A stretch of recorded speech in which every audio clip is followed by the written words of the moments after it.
की हम बात करेंगे कि सीएम हेमंत सोरेन ने पहली बार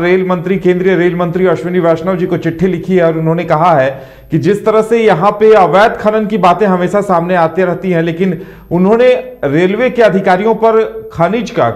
अवैध ढुलाई का आरोप लगाया है। उन्होंने कहा है कि यहाँ पे लौह-अयस्क और कोयले की अवैध ढुलाई होती रही है और जो नियमानुसार जिस तरह की ढुलाई होनी चाहिए, झारखंड सरकार की जो व्यवस्था है, परमिट, ई चालान, सभी वैधानिक ऑनलाइन भुगतान, इन सब के बिना ढुलाई की जाती है। तो अपने आप में बड़ा ही उन्होंने गंभीर सवाल खड़ा किया है और साथ ही उन्होंने ये भी कहा है कि इसकी जांच के लिए एक समिति बनाई जा रही है और उन्होंने जांच में सहयोग करने की बात कही है।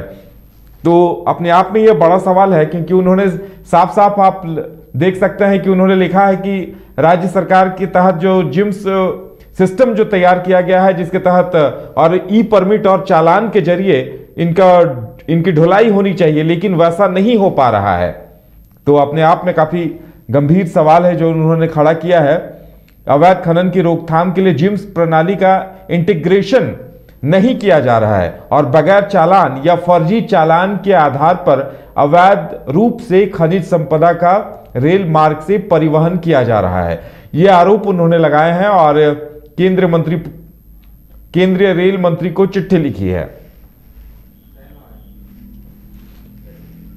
और ज्यादा जानकारी के लिए हमारे साथ हमारे संवाददाता शाहनवाज मौजूद हैं। शाहनवाज, एक तरफ अवैध खनन की बातें हो रही थी, सीएम साहब के हेमंत सोरेन के जो विधायक प्रतिनिधि पंकज मिश्रा हैं उन पर अवैध खनन कराने का आरोप लगा है, कई इस तरह की ईडी जांच कर रही है और अब अवैध ढुलाई का आरोप सीएम ने लगाया है और बाकायदा इसके लिए उन्होंने तथ्य देते हुए कहा है कि इसकी समिति से जांच भी कराई जाएगी। तो क्या कुछ जानकारी मिल रही है इसके बारे में?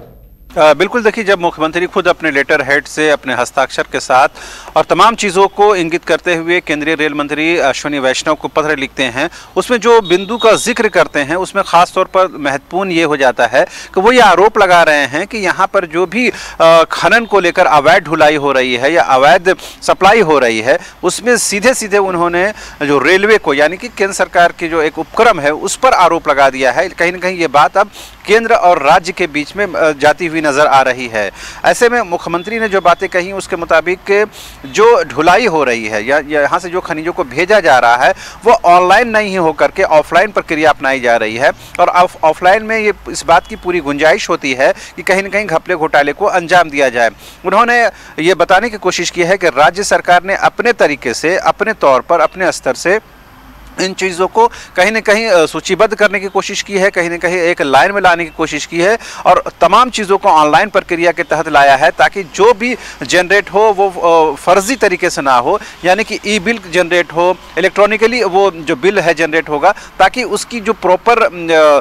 डेटा है वो सरकार के पास उपलब्ध रहे, ताकि ये जानकारी हो सके कि झारखंड जैसे प्रदेश से कितने खनिज और कितने टन में और कितनी ढुलाई हुई है रेलवे के माध्यम से, कितने रैक यहाँ से गए हैं, ताकि उसकी प्रॉपर जानकारी हो सके, ताकि जो राजस्व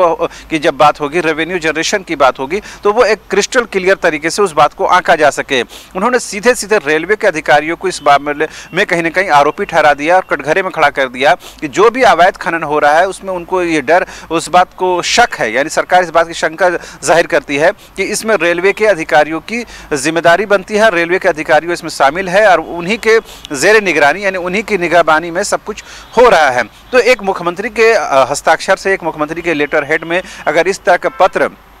केंद्रीय रेल मंत्री को भेजा जाता है और उसमें उसी के जो उपक्रम है केंद्र सरकार के, उस पर ये आरोप लगते हैं, तो जाहिर सी बात है यह मामला बेहद पेचीदा आने वाले दिनों में होने वाला है। और यहाँ तक कह दिया गया है कि राज्य सरकार ने एक जांच कमेटी का गठन किया है जिसमें रेलवे अपने अधिकारियों को कहे कि उसमें वो कॉपरेट करे, सहयोग करें, यानी जिनके खिलाफ ये जाँच होनी है वो लोग इसमें सहयोग करें। अब देखने वाली बात होती है कि सेंट्रल गवर्नमेंट इस पर क्या कुछ इनिशिएटिव लेती है, ये बात आपको यहाँ पर रोक दें। और दूसरी तरफ आप देखिए ईडी की जो कार्रवाई साहेबगंज में हो रही है, मुख्यमंत्री हेमंत सोरेन के विधायक प्रतिनिधि पंकज मिश्रा के खिलाफ जो हो रही है और 1000 करोड़ के अवैध खनन को लेकर हो रही है, तो इस लेटर में भी साहेबगंज का जिक्र है। एकमात्र जिला है जिसके बारे में इस लेटर में जिक्र है और ये बताने की कोशिश की गई है कि किस तरह से वहाँ से अवैध ढुलाई हो रही है, अवैध सप्लाई हो रही है और बिना परमिट के इन चीज़ों को अंजाम दिया जा रहा है। तो कहीं ना कहीं जो ईडी जो कार्रवाई कर रही है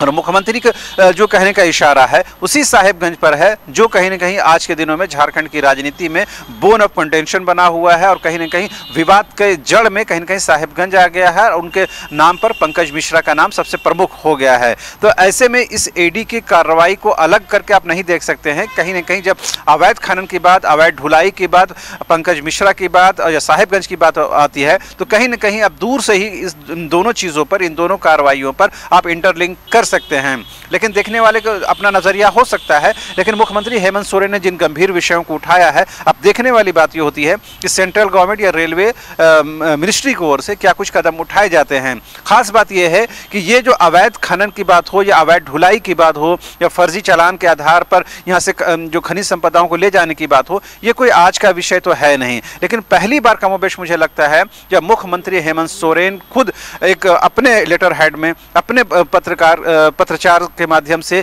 केंद्र सरकार को यह बताने की कोशिश कर रहे हैं कि देखिए झारखंड में क्या कुछ हो रहा है और आपके उपक्रम में जो लोग काम करते हैं, यानी रेलवे में जो लोग काम करते हैं उसके अधिकारी ही इसमें शामिल है। तो फिर बताइए हम क्या करेंगे। हमने जांच कमेटी बैठा दी है, आप उनको बोलिए कि सहयोग करने के लिए। अगर सहयोग नहीं करते हैं तो जाहिर सी बात है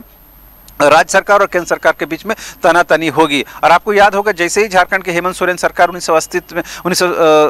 2019 में अस्तित्व में आई है, उसके बाद से ही कई ऐसे विषय रहे हैं जिसके बाद से केंद्र और राज्य के बीच संबंध अच्छे नहीं रहे हैं, जिसका हम राजनीतिक तौर पर आरोप प्रत्यारोप का रूप में भी देखते हैं। और जब भी सेंट्रल गवर्नमेंट की तरफ से कुछ ऐसे स्कीम लागू किए जाते हैं तो बीजेपी जो स्टेट विंग है वो ये आरोप लगाती है कि राज्य सरकार उसको जमीनी तौर पर धरातल में इम्प्लीमेंट करने में बहुत रुचि नहीं दिखाई देती है। ऐसे में ये जो नया विवाद सामने आया है, अगर इसमें रेलवे के अधिकारी कोऑपरेट नहीं करते हैं तो कहीं ना कहीं राज्य सरकार एक बार फिर से हमलावर होगी और ये कहीं ना कहीं बताने की कोशिश करेगी, देखिए हम तो इस जो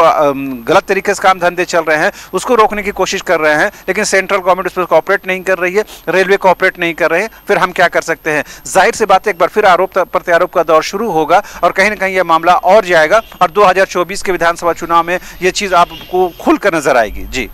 चलिए शाहनवाज, तमाम जानकारी देने के लिए आपका बहुत बहुत धन्यवाद। तो देखने वाली बात यह होगी कि मामला जांच के बाद क्या निकलकर सामने आता है, क्योंकि ईडी ने राज्य सरकार पर पंकज मिश्रा पर 1000 करोड़ अवैध खनन का आरोप लगाया है। तो अब सीएम हेमंत सोरेन ये कह रहे हैं कि अगर 1000 करोड़ का अवैध खनन हुआ है तो अवैध ढुलाई में रेलवे के अधिकारी भी हिस्सेदार रहे हैं। तो निष्कर्ष वार पलटवार है, शाहमात है, या आने वाले दिनों में क्या कुछ निकल कर आता है, उस पर सबकी दिलचस्पी रहेगी कि क्या इसका निष्कर्ष के तौर पर सामने आता है। फिलहाल हमारे साथ इतना ही, हमें दीजिए इजाजत और आप देखते रहिए न्यूज़ बाइस्कोप। नमस्कार।